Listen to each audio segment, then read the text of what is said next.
Very basic lang naman, nothing fancy. Combination lang ng kung ano-ano mga seeds to at saka supplements, halo-halo. Pero ito, isa-isahin natin. So, ito, nagbibigay ako ng canary seed. Pero usually sa mga fancy finches ko lang binibigay ito dahil hindi masyado gusto ng mga zebra.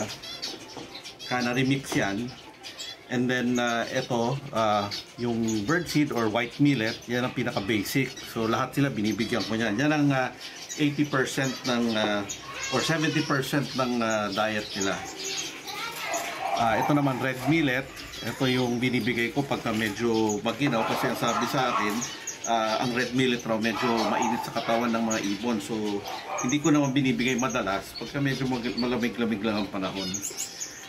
Tapos ito naman ay tropical seed mix para sa mga finches. Halo-halo mga seeds yan. Tapos ito, panicum seeds.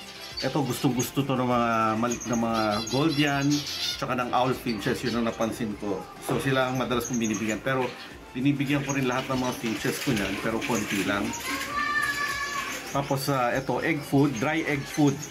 Itong madalas na binibigay ko, actually everyday ko binibigyan pero konti-konti lang. Ito yung para pinapakain lang sa mga inakay nila or pag may mga kinukondisyon ako na malapit na mga itlog. Pag may mga inakay na, nagbibigay ako ng chick booster.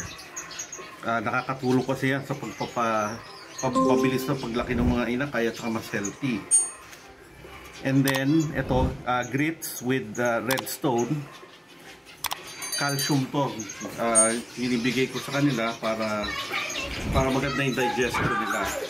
And then, huwag nyo kalilimutan, cuttle bone.